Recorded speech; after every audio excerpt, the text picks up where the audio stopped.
Hello class, this is Wade Renando and we're talking about Chapter 6, Sub-Sahara Africa this week. This is the 5th week of class, but we are talking about Chapter 6. We're skipping the Caribbean because of time constraints. And this is a region that is basically the continent of Africa, excluding northern Africa, countries that border the Mediterranean. We'll talk about that next week.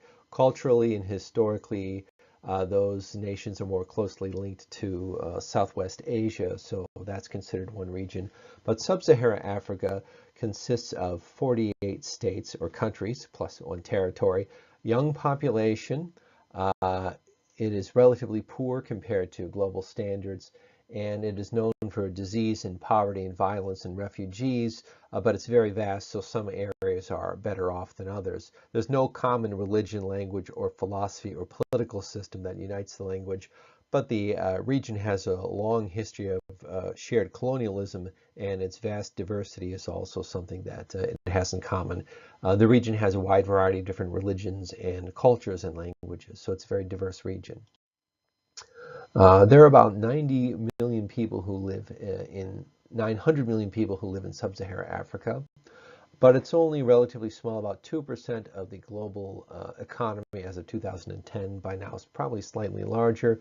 It contains about 12% of the world's population, and it has South Africa has about 1/3 of the region's GDP. So this one country, South Africa in the south, is an economic powerhouse of the region. It's more developed than the rest. Many of the countries have not benefited from full integration into the world economy yet, but many of them are trying to be better integrated into the world economy.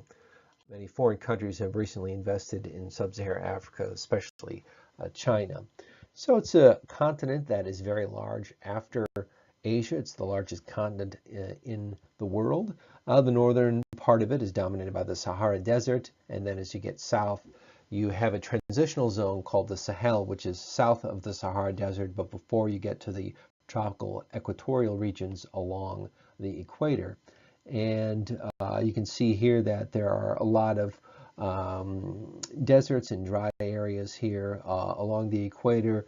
It is more tropical. You have more larger rivers. There are large amounts of savannas. And it's a fast-growing region, but sparsely populated, and has large amounts of natural resources that have not fully been tapped or used to benefit some of the locals. Nigeria, for instance, is the largest country in the region population-wise, has vast oil and natural gas reserves, but many of the people in the country are still poor because the benefits of the natural resources are not going to the general population. And as you can see here, it shows some of the larger cities. Lagos, Nigeria is the largest. Kinshasa is also very large, and South Africa has some large cities as well. So it's the largest landmass that straddles the equator. It's dominated by extensive areas of geological uplift, meaning relatively large areas that are relatively high in altitude but relatively flat as well, large plateaus. There are higher areas in the east. The eastern part of the continent has more mountains. Lowlands are more common in the west. Vast amounts of biodiversity, lots of tropical rainforests and deserts, and large open savannas, and relatively poor soil and widespread disease, and the area or parts of the region are vulnerable to drought. Some of the areas I mentioned are plateaus and basins, and plateaus are areas that are relatively high in altitude and relatively flat. The plateaus dominate eastern Africa, and the higher parts of Africa are sometimes called high Africa, and lower parts in the west and the south are often called low Africa.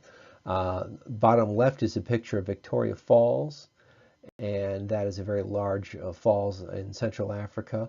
And to the right is Mount Kilimanjaro.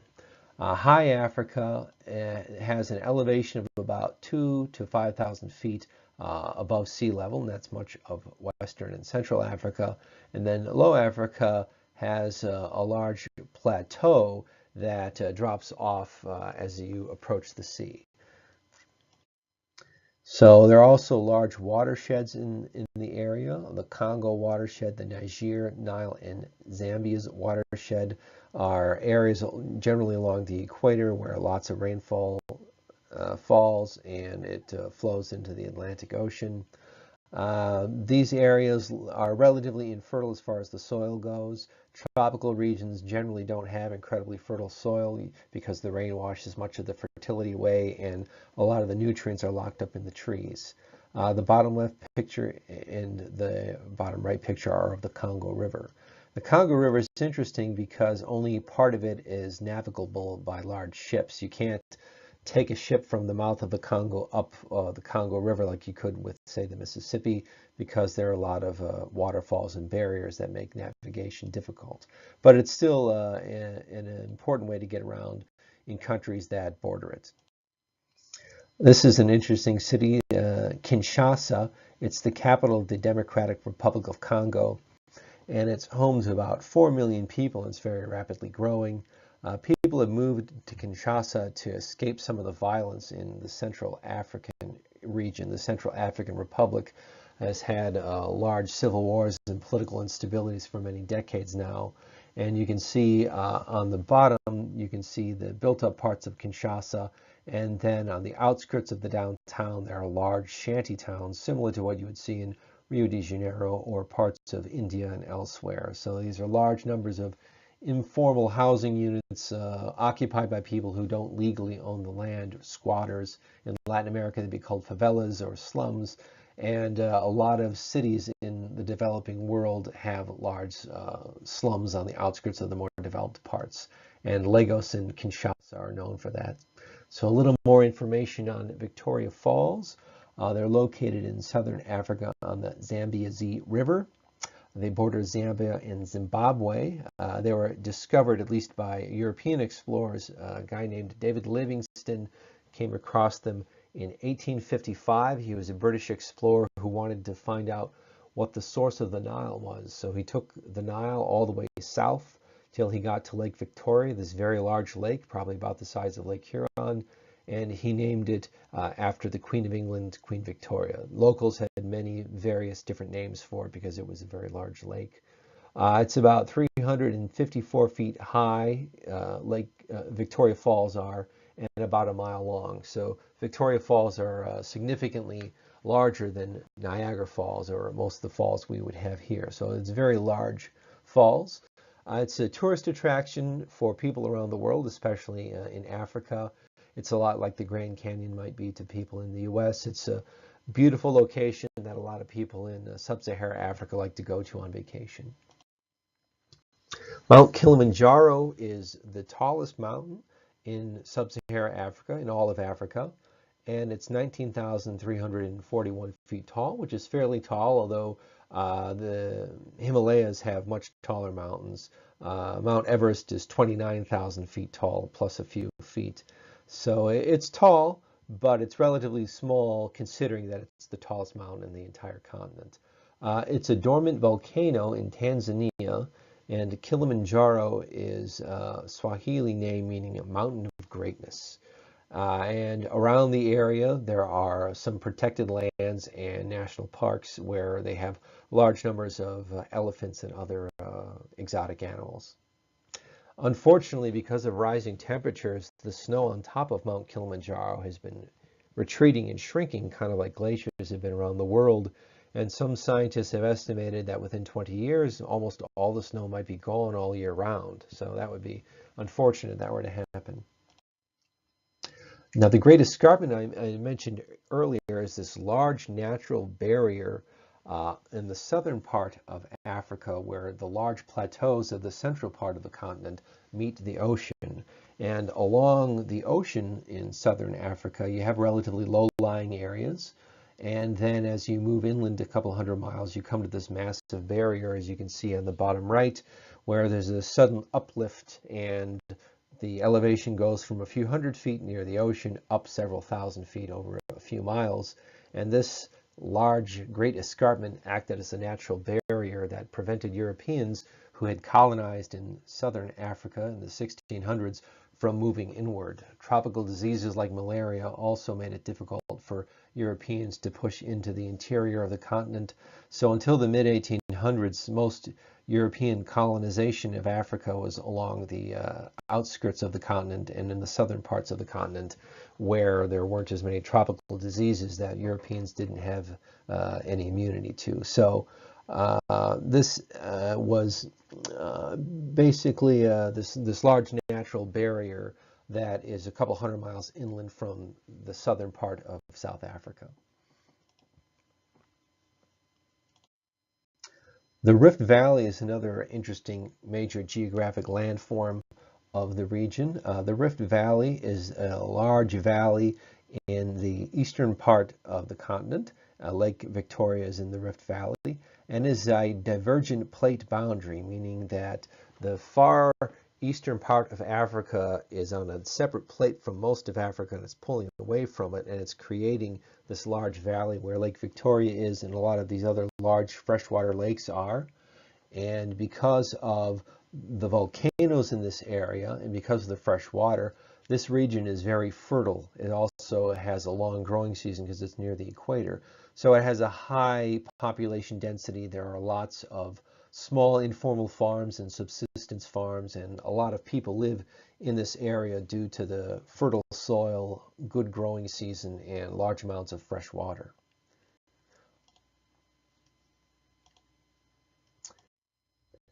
Other parts of Africa, most of Africa, the fertile is not as good. Volcanic soil replenishes the soil and makes it easier to grow crops.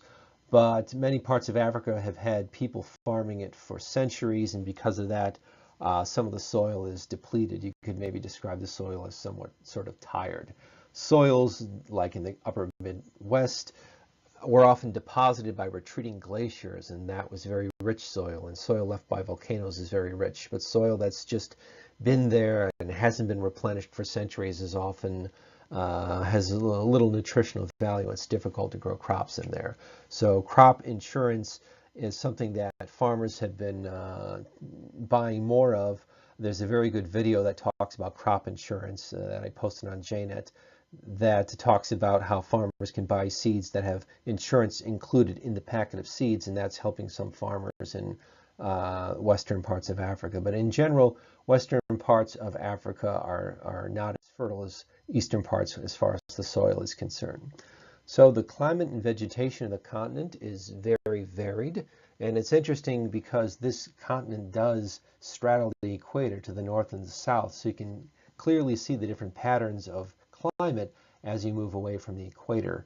Along the equator you have tropical rainforests, and then a little north and south of that you have tropical wet dry savannas where you have warm weather but you have a wet and dry season, and then to the north and south of that you get deserts, climate B on the Köppen scale, and then as you move further away you sometimes get mild mid-latitude climates in some of the southern parts.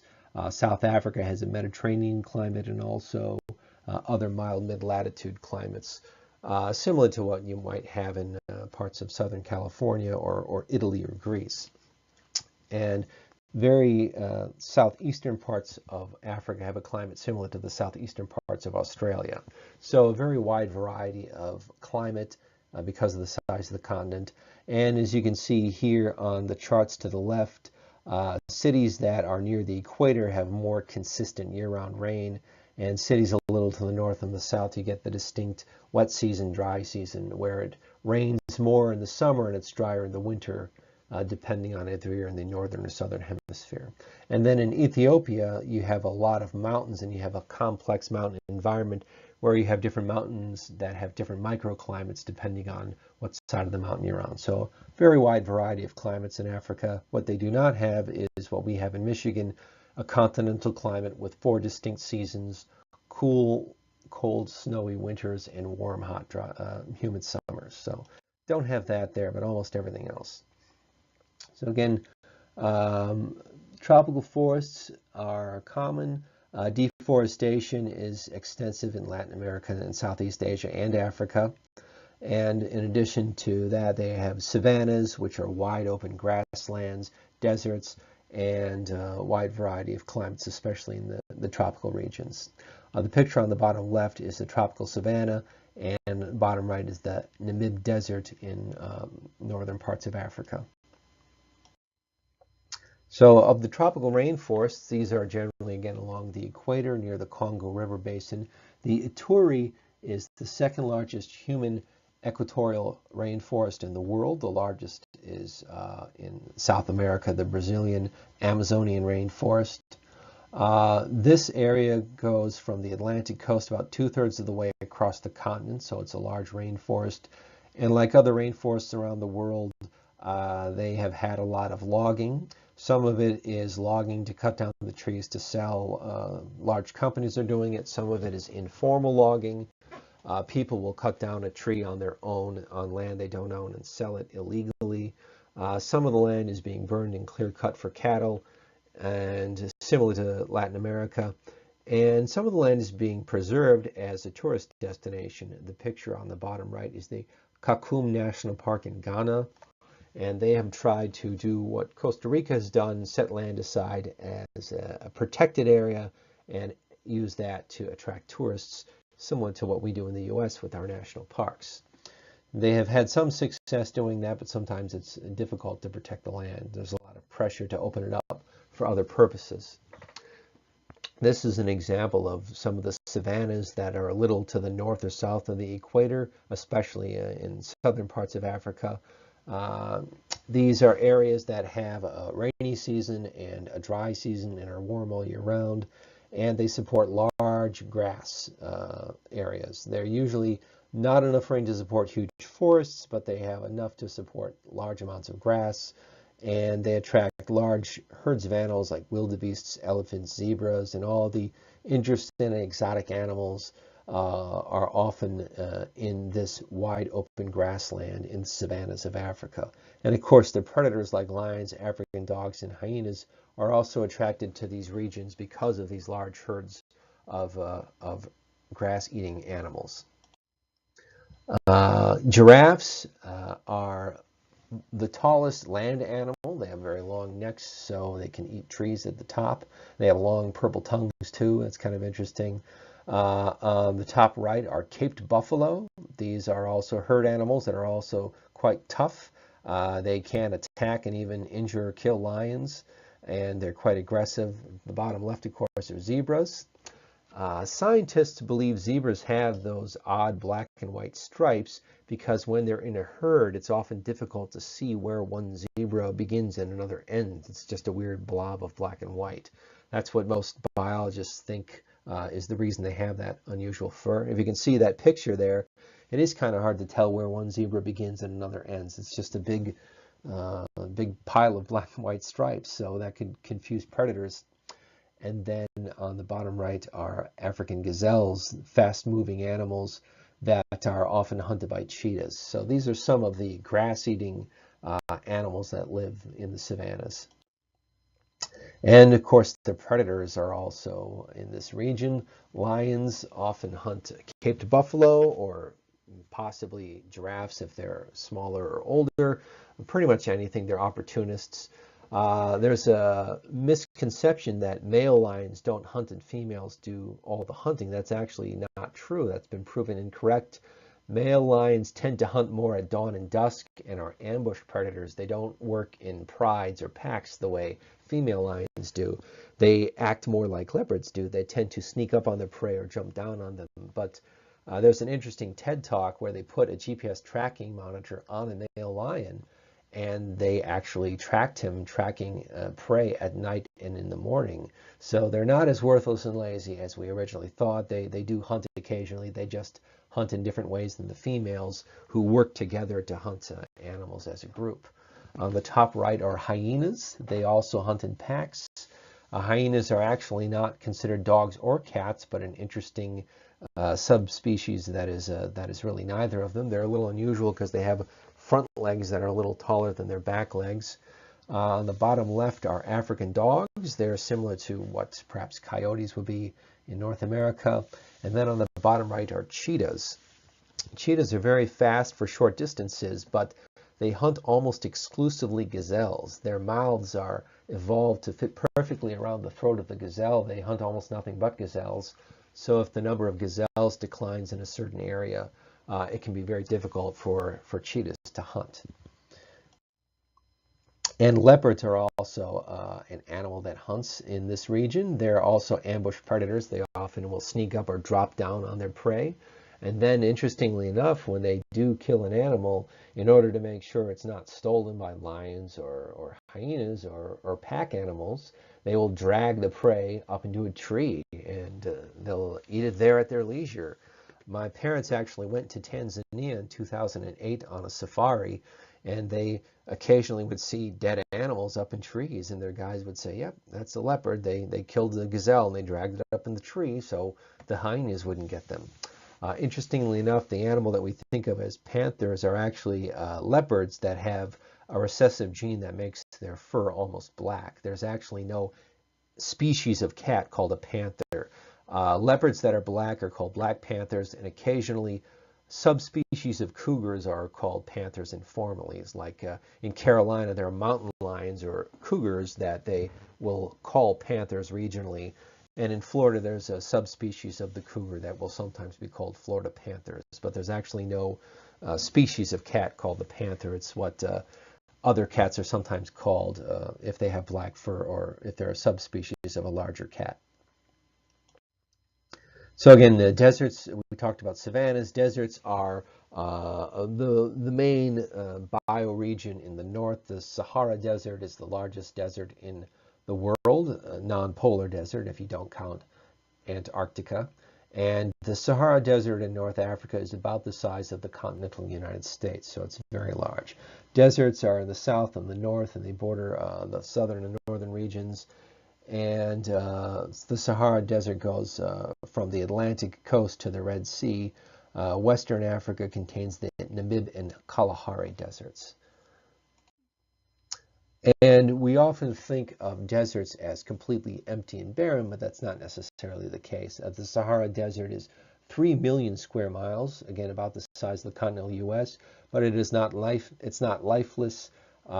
We think of it as a huge shifting sands as we see in the top left, but that's only part of the Sahara Desert. Some of it's rocky. There are oases, there are camels, there are small towns like Khorazek, Morocco on the bottom left. And there are lizards and bugs, so it's not a completely empty wasteland. Different animals and people have learned to adapt to the desert environment. So Africa, like all continents, has many environmental issues that they are dealing with. The Sahel, the region between the desert and the tropical regions, is suffering from deforestation and a depletion of water. Underground aquifers are being depleted faster than they can be replenished. Warmer climates means there have been more droughts and more wildfires and so on. Also, rainforests are being depleted for the same reason that they are elsewhere. People are cutting them down for lumber, burning them to have open grasslands for cattle or possibly for palm oil plantations. And the Horn of Africa, Somalia, Ethiopia, and elsewhere have suffered from food and water insecurity. They've had occasional droughts there. Ethiopia has a fairly large population. And in the southern part of the region, they also are suffering from occasional droughts and water and food insecurity. So it's a region that has had some similar environmental issues to South America and elsewhere. Climate change is causing marginal land to become even worse. Deserts are growing, and there is the potential for food and water shortages in the area.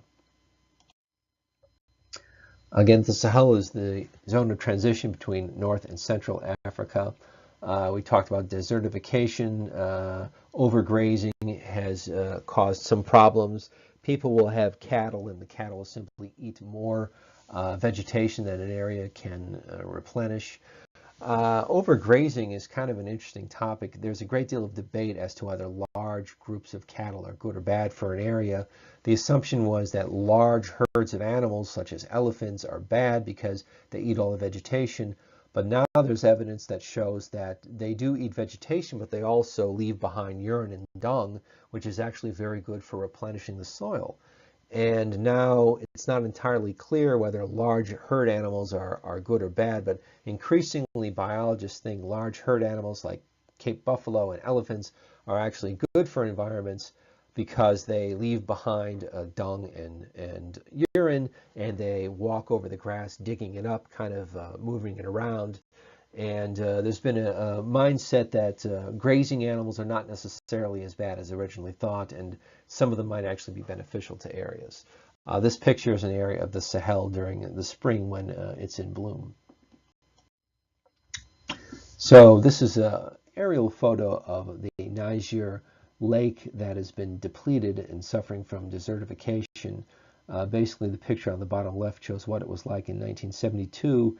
And on the bottom right, it's a lot of the water has been depleted. This is Lake Chad, which is on the border of Niger, Chad, in Nigeria.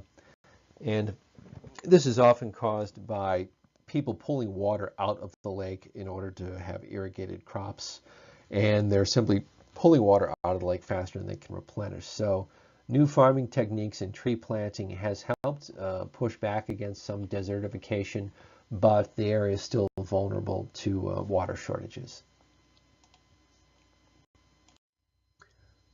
Deforestation is, again, similar in Africa as it is elsewhere. It's when you cut down trees or burn trees for short-term profit, and then without the trees there, you have increased runoff, you have soil erosion, and you can have wildlife habitat loss and so on. So non-government organizations have tried to create so-called greenbelt movements that try to reverse the negative effects of deforestation by planting large numbers of trees.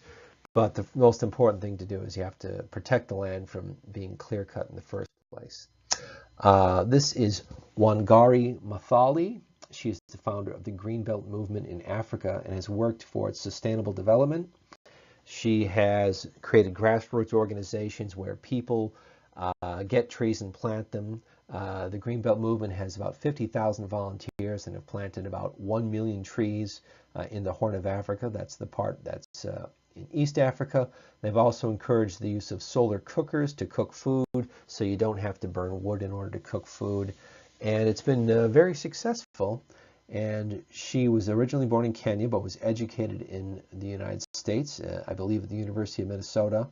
And she won the Nobel Peace Prize in 2004 for her Greenbelt movement and for the thousands of people that she has organized and the millions of trees that she has planted. So it's an example of some positive news in different parts of Africa.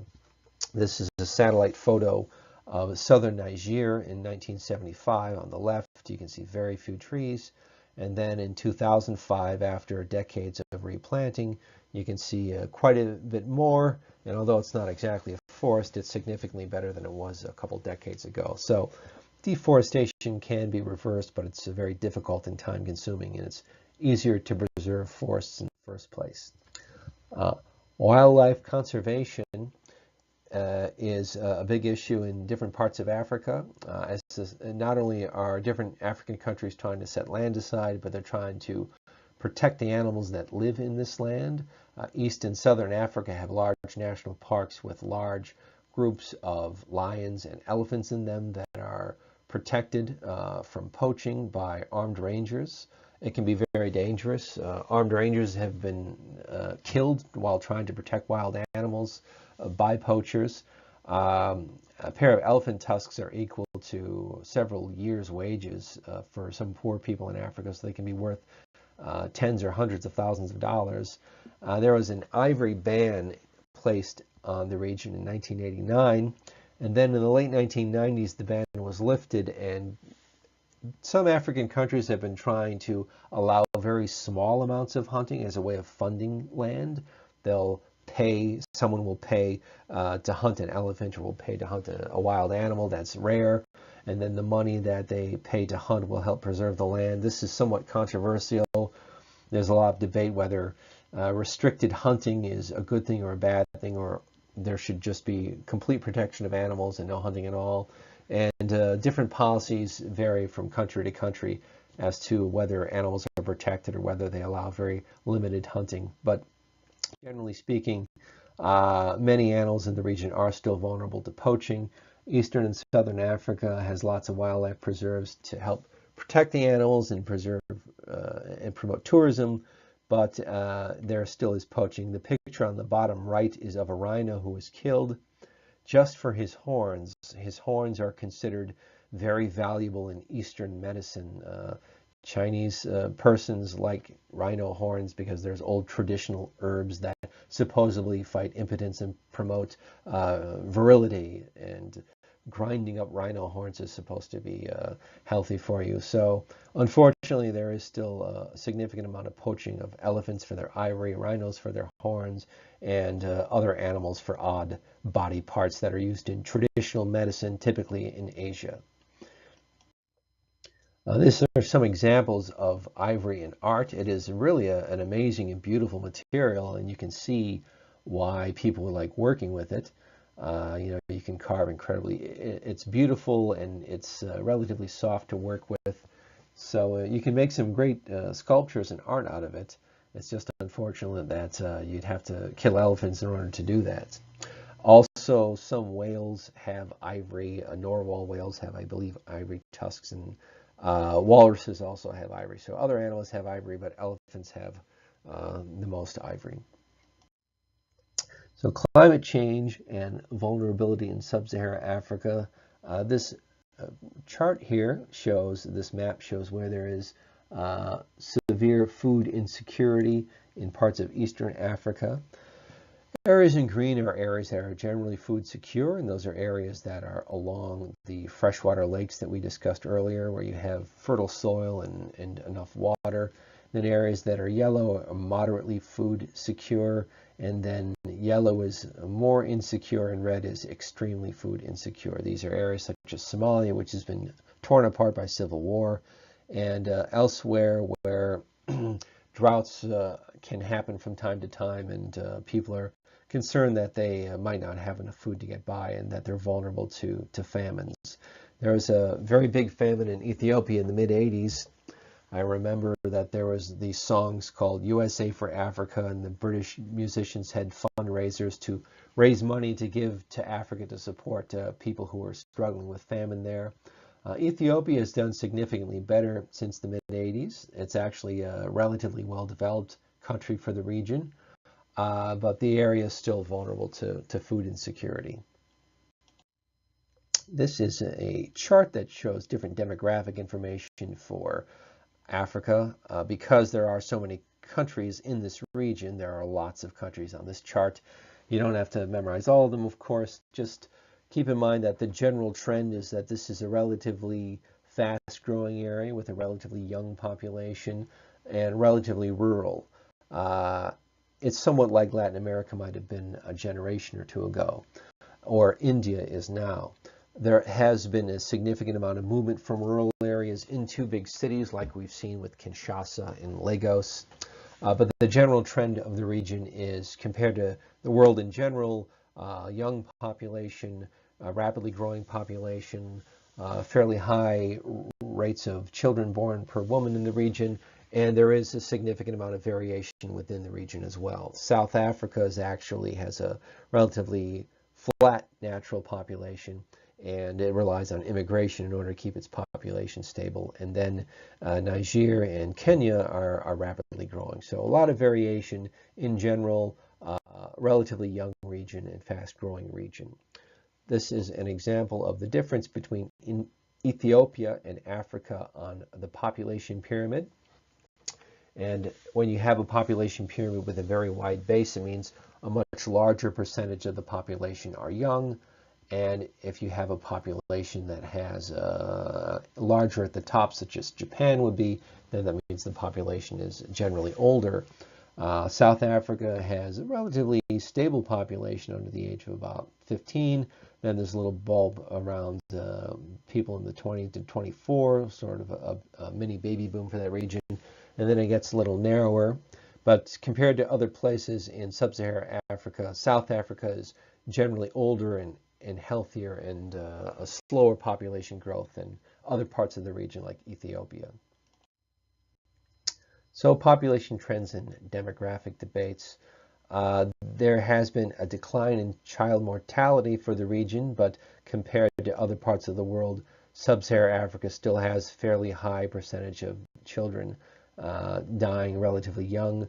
This is an area that has been very hard hit by the HIV and AIDS epidemic. It started in Africa in the 70s and early 80s, and it has hurt or killed millions of people over decades. And it has actually slowed down the growth of the region, and some parts of the country has actually had the average age go down because of the large number of people who have been killed by AIDS, especially in the South. So it has had a legacy of the AIDS epidemic in the region.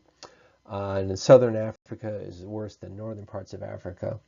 And the good news is, since about 2000, better drugs have been able to treat AIDS, and the population in some parts of the region have gotten better and started to grow. Healthcare has been getting a little better. So the region is starting to turn a corner on the AIDS epidemic, but it was very devastating 20, 25 years ago.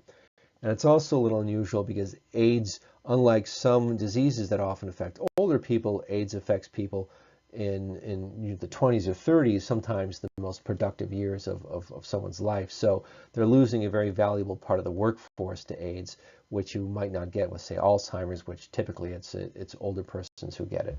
But different drugs and different treatment and better healthcare has improved the situation compared to 30 years ago. So this is a region that still has fairly large families. Again, it varies from country to country. But healthcare has improved and infant mortality has gone down, yet still people are generally having large families. So you might consider sub-Saharan Africa to be in phase 3 of this chart here, late expanding. Sub-Saharan Africa, South Africa would probably be in 4, low and stable, but most of the region will be phase 2 or phase 3, where you have rapidly growing populations. Sub-Saharan Africa has made significant improvements in healthcare and increasing food production in the last 20 to 30 years, which is why there's been an increase in the population. So I mentioned a little earlier about the AIDS epidemic. It originally emerged in the Congo in the 1950s, and then it really started to have an impact in the 1980s. Women are more likely to be infected than men.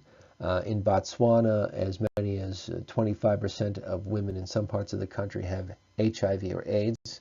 And until the 1990s, most governments did not acknowledge the severity of the problem. They didn't really realize how good it was, or they thought perhaps it would go away on its own. And now, thankfully, almost all countries in Africa have an official policy to fight against AIDS. That includes education and other things to try to reduce the spread and to treat it if someone has HIV. So here's another picture of the impact of AIDS in Africa. It's worse in the south than in the north, and as you can see, Botswana is probably the hardest hit. Percent of persons infected with HIV ages 15 to 49. In Botswana, it's an amazingly high 20 to 27%. So 20 to 27% of people in Botswana between 15 and 49 are infected with HIV, which is the disease that can lead to AIDS. About 2/3 of the world's people infected with HIV are in sub-Saharan Africa, and in Botswana, 30% of the women are infected with the virus, while 19% of the men are. So there has been some progress made with antiviral therapies. Basically, these are drugs that you can take to help slow down the damage caused by AIDS. In 2011, about 6 million people in the region were taking antiviral drugs, which has let them live longer with the disease and manage the disease better. There is always research into new and better and cheaper drugs to combat AIDS. And try to make it more accessible to more people. It's often difficult to get the drugs. They're expensive, and you often have to take multiple pills. Sometimes it's called an AIDS cocktail because you have to take so many different pills in order to treat it. So it's difficult to do. It's not as simple as just getting a one-time vaccine to protect you from smallpox or chickenpox. It's an ongoing series of numerous pills that you have to take in specific sequences in order to properly fight against HIV. So it's difficult and expensive to fight against, but it can be done. The picture on the bottom right is an HIV/AIDS clinic in Tanzania. Another problem that the region has is because Europe and North America have aging populations, we have a shortage of nurses. And because of that, we have encouraged people from parts of Africa, especially English-speaking parts of Africa, Kenya and Nigeria, to immigrate to the U.S. And now about 25% of all people in hospitals in the U.S. are immigrants. And many of them are from India, many of them are from Asia, many are from Africa. And that's good for us because it helps us meet our demand for our aging population and lets us have the health care we need. But it's also bad for parts of Africa because often people in Africa and the Caribbean, they get trained as a nurse or a doctor and they can simply make more money in the U.S. So they wind up emigrating to the U.S. or Canada or Europe where they can make more money. And then Africa has a problem with keeping its doctors because often they'll emigrate elsewhere where they can earn a better living. So training enough doctors and retaining doctors is a problem really all around the world and especially in parts of Africa. So patterns of settlement and land use. There's some subsistence agriculture, or called swidden, in parts of Africa. That is basically when you farm a plot of land, usually by burning it to kind of lock up, to unleash the nutrients that are locked up in the plants. And that temporarily improves the soil, but usually after a few years, the soil's depleted and you have to move to a different region, then burn the land again and repeat the process. And this can work relatively well in areas that are sparsely populated, but when you have more people living in a region, then it puts more pressure on the land, and this subsistence farming is not as practical as it used to be. There are also a lot of crops that are grown for export. Coffee, tea, rubber, bananas, and cacao, which is what chocolate is made from, are grown in different parts of Africa. Chocolate is originally from the Americas. Rubber is also originally from South America, but it was brought elsewhere around the world. And here you have on the top right, people working in a greenhouse to try to grow food in some marginal parts of the region. And on the bottom right, there's a woman looking at coffee beans. Coffee beans are actually red, and they're labor intensive to harvest, and coffee grows in regions that are usually a little cool and usually above 2,000 feet, so they needed a moderate temperature, not too hot, not too cold, but that can be a big cash crop for different parts of the region. So the population density of the region, overall, it's a very large region with a relatively small population, but one that is growing. And as you can see here, the area I mentioned earlier around these freshwater lakes around Lake Victoria with the volcanoes and fertile soil, Rwanda and other countries are fairly densely populated, and the areas around Nigeria and Lagos are also fairly densely populated. But in many parts of the area, it's fairly sparsely populated because of marginal land and just very wide open areas. So overall, rapidly growing region, but relatively sparsely populated with some exceptions of the Lagos and some other megacities in the region. So pastoralism is the practice of basically living with animals and following the animals. Sometimes it's called transhumanance. A similar idea. Basically, you make your living taking care of animals. And this is still fairly common in parts of Africa. In the northern parts where it's drier, camels are more common. And as you get further south and it gets a little cooler, a little rainier, there's more grass, people are more likely to have cattle. Camels and goats are common in the Sahel of Africa, and then South Africa and other parts are more likely to have beef and animals raised for meat. There are, again, some rapidly growing cities we mentioned a little earlier. Although it is very unurbanized compared to other regions, there are some cities that are big. On the bottom right is a planned development in Lagos. where they plan on building an artificial island right off the edge of the city that's going to be a planned community with hundreds of thousands of people possibly living in skyscrapers, and it's going to have a harbor, and it's going to be, they're hoping that this massive development will be the Dubai of Africa, where wealthy people in Africa, rather than emigrating to different countries, would stay in the region and perhaps settle in this large, expensive planned community. So we'll talk a little about Dubai next time, but that's a very wealthy city in the United Arab Emirates that has a lot of skyscrapers, a lot of wealth, and so on. So they have some rapidly growing cities, and they have a tradition of kind of mixing European influences with African influences and having a unique culture that's kind of a mix of European colonialism and African beliefs and African traditions. So there's industrial South Africa, which is far and away the most developed country in the region. They have the most freeways, the most railways, they have gold mines. This is an area that was settled by Dutch settlers and English settlers in the 16 and 1700s. And 8 of its metropolitan areas have more than 1 million people. So South Africa has some fairly large cities, including Johannesburg and Cape Town. This also is a country that famously had apartheid, which is essentially similar to what the Jim Crow South was, where you had forced separation of different races by official government policy. And they had black areas, white areas, colored areas, which are people who are of mixed race, and then also East Indian areas. So most of the land in South Africa was separated into one of those 4 groups for, say, residential areas. East Indians are a fairly large ethnic group in South Africa and other parts of Africa. Basically, during colonial times in the 1800s, large portions of Africa were colonies of Great Britain, and many of the British colonists had agreements with local chieftains and local leaders that their people could not work for British colonists. So if the British wanted people working on, say, a tea plantation, they were not allowed to employ African natives, and they had to bring in people from other parts of the empire, which often was in what is now India and Pakistan.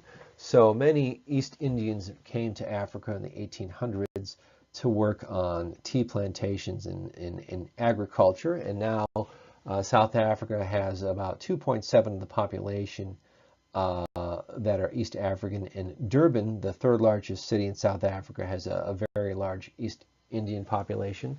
So it just shows some of the diversity that you'll see in parts of Africa, especially South Africa and Kenya. So cultural coherence and diversity. The region, again, is broken up into many different countries and different languages, but almost all of Africa was colonized by Europe in the early 20th century and throughout the 1800s especially. Ethiopia and Liberia were the exceptions. Liberia is a country that actually was set up by the U.S. as a place where freed blacks could migrate to if they wanted to leave the U.S. And Ethiopia was very mountainous, and Italy tried to conquer and colonize it, but they were not able to. They were pushed back whenever they tried to colonize it. So it has a history of slavery, colonialism, and struggles for independence, and it's a very large and diverse region. This is some of the language patterns in sub-Saharan Africa. We mentioned earlier about different language families. Some of the major language families are Indo-European, Nigerian, Congo, and Nilo-Saharan, and so on.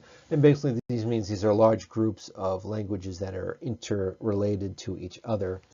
And you also see that there are some official languages on the bottom left, and Arabic, English, French, Portuguese are just some of the official languages that are in the region. South Africa has, I believe, 11 official languages, so lots of diversity and variation in languages depending on different languages spoken by natives and former colonial powers.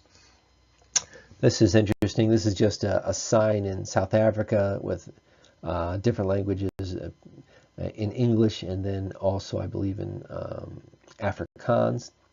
Afrikaans is a language that is basically Dutch. Dutch settlers moved to southern Africa, and then they spoke Dutch, and then after centuries, their version of Dutch started to drift away from European Dutch, and now it's considered its own separate language called Afrikaans. And it was officially recognized as a language in the 1930s. So it's one of the, you could call it one of the newest languages of the world. And again, this is a picture of just some of the languages in South Africa: Afrikaans, English, Zulu, Xhosa, numerous other tribal languages. Zulu is spoken by 22% of the people of South Africa. Xhosa is 16, Afrikaans 13. English is the first language of about 10% of the population, but it's also the second language of almost everyone in South Africa. English is the language of commerce and science and politics and so on, and that's fairly common in other parts of Africa as well. Many different countries speak English as a second language to communicate with different people throughout the region. Religion is very important in southern Africa and sub-Saharan Africa. There's a broad catch-all of native religions called animists. It's what we might have previously called pagan religions. And these are traditional African religions before Christianity and Islam and other world religions moved into the area. And often animist religions or pagan religions are about ancestral worship and nature worship. Japan has Shintoism, which you might consider to be an animist religion. And on the pictures on the bottom, there are some people in rural Africa celebrating an animist religion. And then on the bottom right, a witch doctor, or what we might call a witch doctor or shaman, practicing his religion in different parts of rural Africa. Christianity arrived in Africa in about 300 CE, Common Era, what was previously known as AD. And much of the northeast part of Africa was part of the Roman and then Byzantine Empire. And there's a large number of Christians that are Coptic Christians. And basically these are Christians of North Africa and Ethiopia and Turkey. European missionaries started to bring Christianity to other parts of the region in the 1600s, and then it spread significantly in the 1800s. So Islam also spread to sub-Saharan Africa about 1,000 years ago. Berber traders, Berbers are semi-nomadic people of northern Africa. Berber traders converted to Islam in usually about 600 AD, and then along different trade routes they spread Islam with them, so it gradually spread through trade to other parts of the region. And now this is a breakdown of what Islam is like now in sub-Saharan Africa. It's the majority religion in much of the north.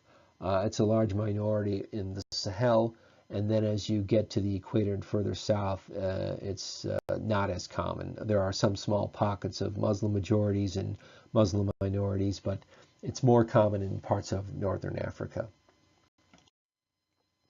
So there's been a lot of interaction between religions and traditions, and there has been significant amount of conflict in Nigeria between Christians and different, sometimes ISIS-related organizations.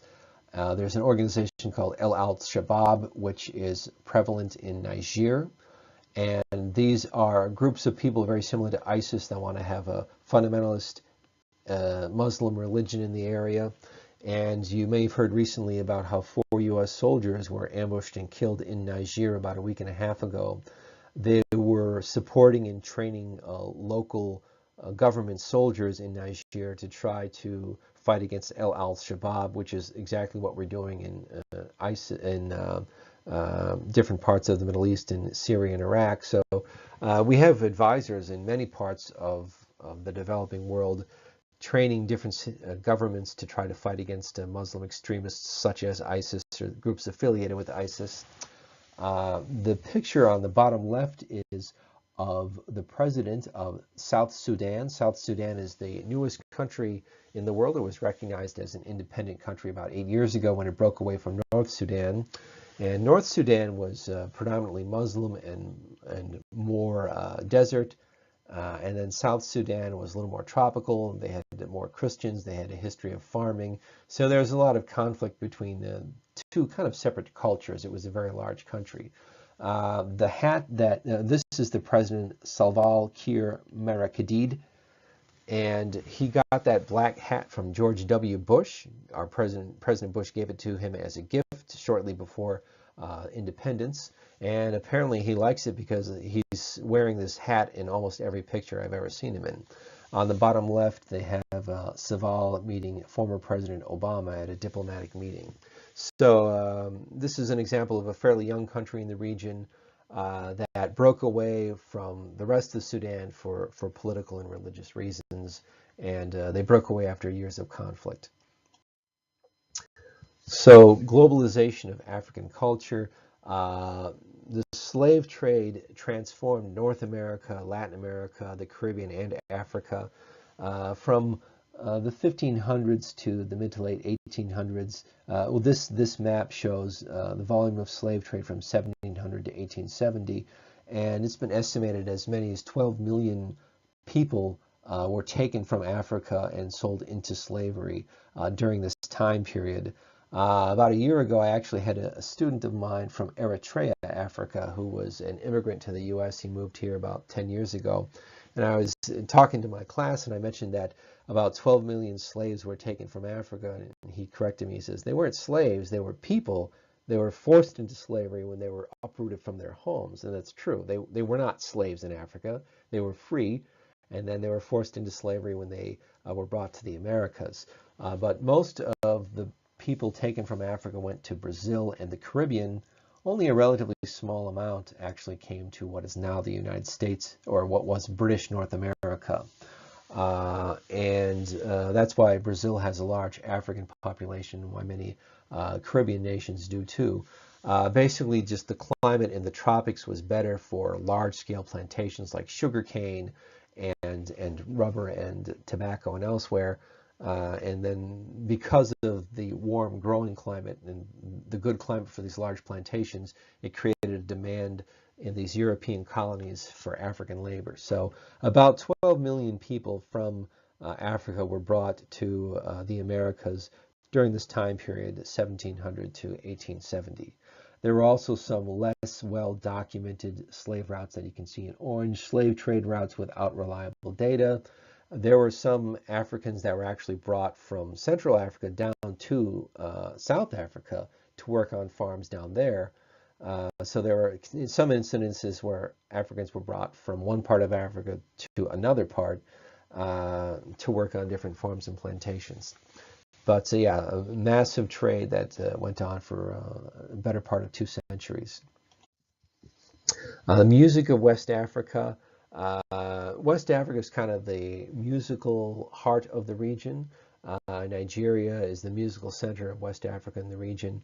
The band on the bottom right is a modern African, I guess, boy band called LOS. I had a student of mine about a year ago from Lagos, Nigeria, who saw that and say, hey, I know who those guys are. And apparently they are actually very popular there.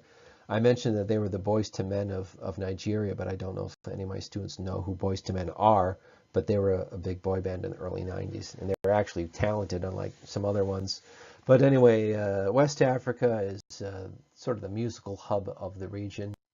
And East Africa is very well known for some great athletes and distance runners. Many of the world's greatest distance runners are from Kenya and Ethiopia. There's just a very long tradition of running in this region, and this is a part of a world that didn't have any beasts of burden until the 1800s. There were no horses or donkeys or pack animals. You wanted to move something, you had to physically walk. And if you do that in high altitudes with thin air or for centuries, you can develop some pretty great runners. So this picture is of the London Olympics. An Ethiopian named Truri Dubar won the gold. Kenyans Sally Jebogasi and Kibe Vidian Jebokoni won silver and bronze. So basically Kenyans and Ethiopians won gold, silver, and bronze medals. So long history of very strong distance runners from this region. There have been a fair number of immigrants from Africa who moved to the U.S., and some of them have been fairly well educated and started up businesses. In fact, 40% of African immigrants have college degrees, which is significantly higher than the percentage of immigrants from Asia or Latin America. This is a picture on the top of an Ethiopian restaurant in the Washington, D.C. area.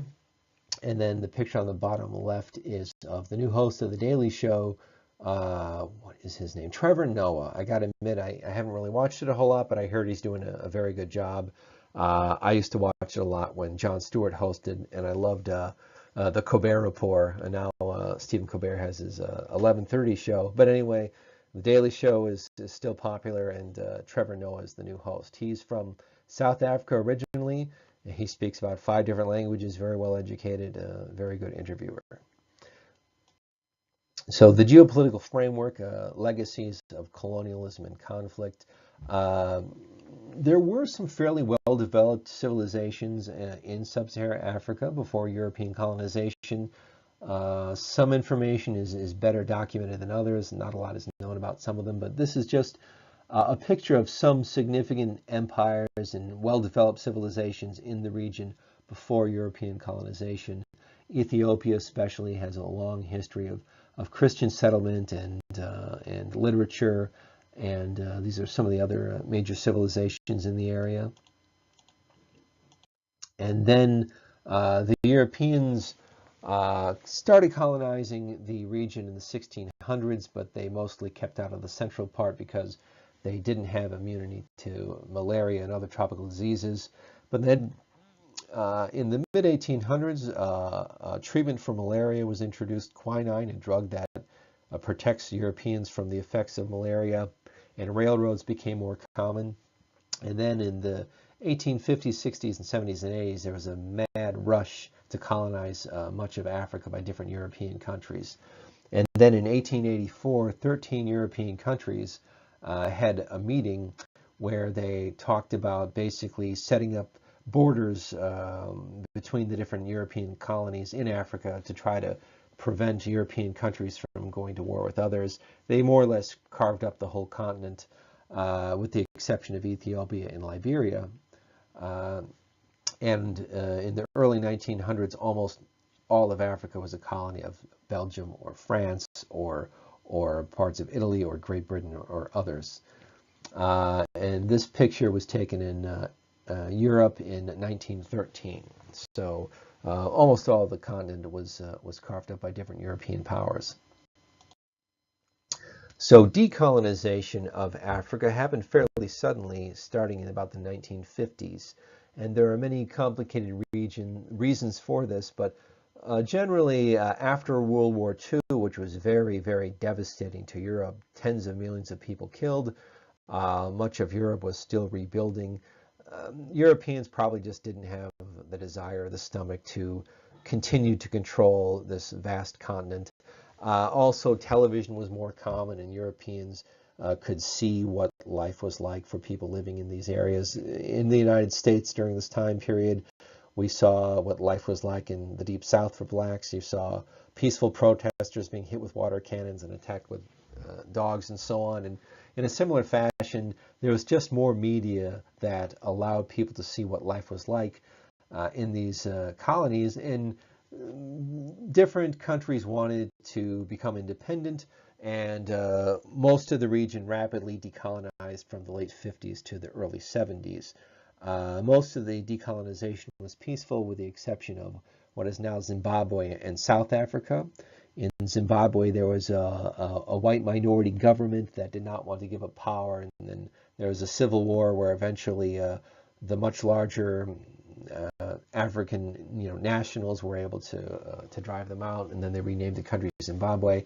And in South Africa, there was a long history of apartheid, and then in the 1990s, apartheid came to an end, and fair elections were held in 1996. So an organization of African unity was created in 1963 and renamed the African Union in 2002. And this is an organization made up of these newly decolonized African countries, and it was created to try to promote trade and resolve disputes within the region. I mentioned earlier Zimbabwe had a civil war between the black majority and a white minority ruling political organization. One of the leaders of the fight against the white minority rule was a man named Robert Mugabe. He became president of Zimbabwe in 1987 because he was considered a hero of this revolution against this minority government. He has since the mid to late 1990s lost a lot of popularity in his country and abroad. He's still alive. He's about 94. He's kind of like the Mr. Burns of Africa. He's been ruling forever, and most people outside and inside the country wish that he would just step down. But he implemented a series of very controversial land reforms. Zimbabwe had large amounts of very productive land that was owned by a small number of white farmers, descendants of European settlers, and he wanted to take some of the land away and give them to Africans, which might make sense, except he took the land away and then he gave them to political allies who knew very little about farming.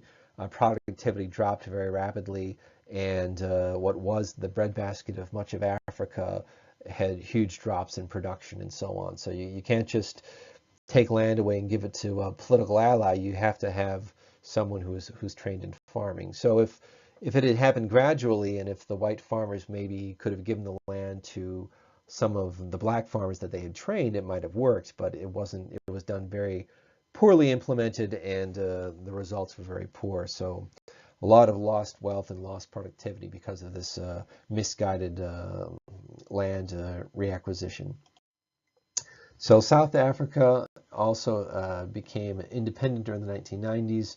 Nelson Mandela was elected president in 1994, and although he could have served more than one term, he decided after 4 years to step down. There's a long tradition in many parts of the world, especially in Africa, of people, rulers, and presidents overstaying their welcome, like with Mugabe. So Nelson Mandela wanted to do what George Washington did, and that is step down to set an example that you're not supposed to stay in the executive office for too long. Washington served 2 terms, 8 years, and stepped down. He wasn't legally required to, but he did. And then every president did that as well until FDR, who served 3 full terms and then a small portion of his 4th term. Then the amendment, the U.S. Constitution was amended to require you to serve no more than 2 terms. So now it is in our Constitution that no president can serve more than 2 terms or 8 years. Before, it was just an unspoken tradition that you didn't do that.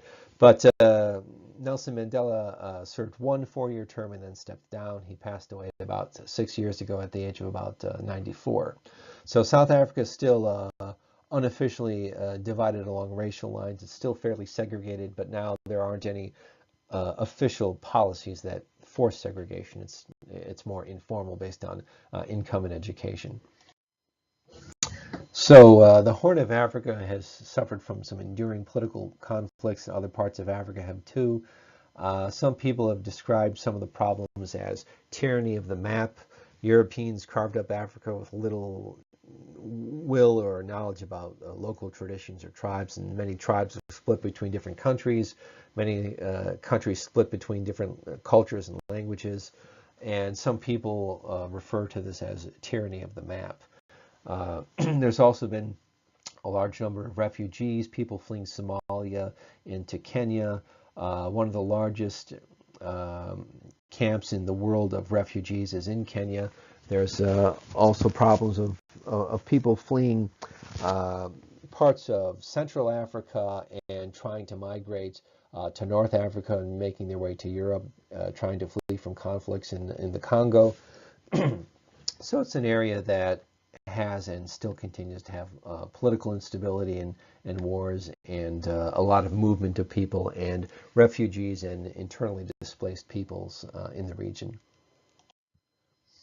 So this is an example of some of the refugees and internally displaced people. This is a little old, from 2001, but you can see there are large numbers in Somalia, Democratic Republic of Congo, the Ivory Coast, and elsewhere. And then Southern Africa, Botswana, Namibia, South Africa. These are countries that are a little more politically stable, and you don't have as many refugees or internally displaced people.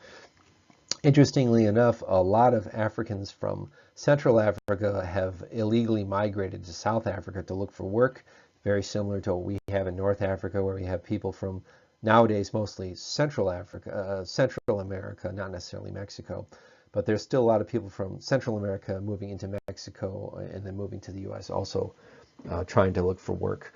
You can call it push or pull factors. South Africa is no different. So they've actually tried to increase security along their border to prevent people from Namibia or Botswana or Zimbabwe from moving into South Africa illegally. This is a large chart with economic and social development information. Again, a lot to look at here. The basic trend is there's a significant amount of variation between economic and social development. South Africa is one of the most developed. Countries closer to the interior of the continent are generally less developed. Gender equality index, some countries are fairly good. There's a large number of women in parliament in many parts of different African countries, but for the most part, compared to the world as a whole, it's less developed, higher illiteracy rates, and lower life expectancies, but there are some exceptions in the region. So some of the roots of poverty in Africa are historical and institutional factors. Corruption is sometimes said is a major problem in Africa. Countries like Nigeria have wealth, but it never seems to get to the people who need it. Some failed economic policies have been a problem too. And then corrupt governments. Some governments in Africa are sometimes called kleptocracies because they're so corrupt. So corruption is often cited as a problem of why there is not as much development in Africa as there could or should be. Some people think that that's actually exaggerated, and it's just certain geography that limits Africa. It is a large continent, and countries that are in the interior are very far away from the coasts, and they're less integrated into the world economy simply because of geography. So links to the world economy. Again, aid as a percentage of GDP is in red. So the redder it is, the more aid it gets as a percentage of the GDP. And then the pie chart is top aid donors to sub-Saharan Africa. So it kind of shows you who's receiving aid. Mozambique, Democratic Republic of Congo, Liberia, Sierra Leone are large recipients of aid from different countries. And then Nigeria, South Africa, Namibia, Botswana, more developed countries, not as much aid. And then some of the biggest donors are the United States, France, United Kingdom. France and the United Kingdom and Germany are previous colonial powers. So there is a lot of money given to the continent in the form of financial aid, and a lot of countries receiving it as a large percentage of their gross national income. So many people have said that parts of Africa need to try to develop their economies and become less dependent on aid, and a lot of African countries have done that. China is a huge investor in different parts of Africa and also in Brazil and Latin America. They have about 1.2 billion people. They're concerned that they don't have enough farmland and food and raw materials to support their population. So there have been major investments by Chinese companies in Africa, building freeways, building up railways, so raw materials and food can be exported to the coasts more effectively. And some countries prefer this to foreign aid because it's simply a business transaction. Foreign aid is often tied to proven progress when it comes to fighting against illiteracy, or you could say there are strings attached to foreign aid. And when it comes to foreign investment, there are often not as many strings attached. They're not necessarily trying to push for democracy in the country or better literacy rates. It's just a simple business transaction. So China's invested significantly in parts of Southern Africa, and other countries are starting to invest there more as well. Economic differentiation within Africa, this kind of shows different trade groups that are in the region. African Union countries are in yellow, and these hashtags are different trade blocks within the area. So, different regions kind of band together to form larger markets to compete more effectively in the global marketplace. So like we would have NAFTA or CAFTA, which is Central American Free Trade Agreement. Parts of Africa have trade blocks within the region as well to try to improve their economic well-being. So measuring social development, there have been some nonprofits that have invested in different organizations to try to fight against some of the problems in Africa. There's an organization called Nothing But Nets, where it's a nonprofit that raises money to basically pass out mosquito nets that are treated with an insecticide to keep mosquitoes away. And I've seen actually some NBA players who are associated with this, because Nothing But Nets kind of is associated with basketball. And these organizations get funding from the Bill and Melinda Gates Foundation. And basically, hundreds of thousands of mosquito nets have been passed out in different parts of Africa to fight against mosquitoes and malaria. And it's actually been very effective. In parts of Africa that have gotten these nets, they've had significant drops in the number of people infected with malaria. There have also been some goals set up by the United Nations called the Millennium Development Goals, where the UN, starting in 2000, set goals for improvements when it comes to reducing child mortality and improving literacy rates and improving life expectancy. And the Millennium Goals have actually been somewhat successful. They've actually had significant gains in many parts of the world and in sub-Saharan Africa at reducing infant mortality and improving literacy and improving education and having better rights for women and so on. So the region is still very varied and poor compared to the rest of the world, but is making some progress on some of these goals. So one interesting bright spot in sub-Saharan Africa is the very large percentage of women in parliaments and in governments throughout the country. The greener the country is, the more women that are the more women that participate in the labor market. So greener countries are countries that have more women working. As you can see here, many African countries have 80% of women in the workforce or more. South Africa, not as much, but Ethiopia is very high, Tanzania very high, Nigeria relatively low. And then this is interesting. Women in parliament are represented by this purple bar. Angola, 39% of the parliament are made up of women. In Rwanda, about 56%. In other parts of South Africa, 45%. So, better than the U.S. The U.S. is about 20%. So many African nations actually have more women represented in government than the U.S. and other so-called more developed countries. So, quick review. As a region, which of the following unites sub-Saharan Africa? And the answer is shared colonial history. There's a very wide variation in religion, languages, common philosophy, and political systems, but almost all countries in sub-Saharan Africa were a colony of Europe in the early 1900s, the exceptions being Liberia and Ethiopia. In southern Africa, there is a high cliff that separates two relatively level areas. What is the name of this landform? We mentioned this earlier. That is the Great Escarpment.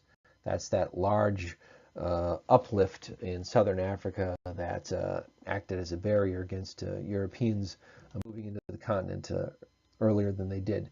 Which type of climate is not found in sub-Saharan Africa? Well, we know there are lots of tropical humid climates. We know there are lots of deserts. We know that there are some mid-latitude mild climates. Those are represented in green. Ethiopia has some highland climates. So D, continental mid-latitude climates are not found in Africa. So nothing like we have in Michigan is in Africa. With about 178 million people, which country is the region's most populous? That would probably be up to about 184 by now. And Nigeria. Nigeria is far and away the largest country in the region as far as population goes. Prior to European colonization, the best developed urban network was found in which part of Africa? West Africa. West Africa had the most technologically advanced civilizations and cities before European colonization. National pastime of Kenya and Ethiopia is running, although cricket is also popular. I'm not sure about wrestling. Soccer is popular everywhere, and baseball is fairly popular in many parts of Africa too. Japan is real fanatical about baseball, and they actually have been for some time too. And the Caribbean and Latin America love baseball as well. So Sub-Saharan Africa, only one country has a modern, well-developed road network. Which country is it? It also has the most developed rail network. That is South Africa. Because of its wealth from gold mines and the significant development that the British and Dutch had in the area, it's just a little further along than other countries in the region when it comes to development. It's possible in 10 or 20 years other countries will catch up to South Africa, but it has a head start compared to other countries in the region. According to this map, which country lacks any general food secure regions? So what of these areas is the most food insecure? You can tell food insecurity on the scale. Red is more food insecure, green is more secure. So Somalia is the most food insecure with lots of red and lots of orange. So extremely food insecure, highly food insecure, and moderately food insecure is all of Somalia. If you have any questions, email me at wrenando@jcc.mi.edu. I hope you enjoy the week. Next week we will have Southwest Asia and North Africa, often called the Middle East, and then after that we will have a test that I'm preparing that will basically cover the first 6 chapters. So you can look on JNet for more information or email me if you have any questions. Have a good week.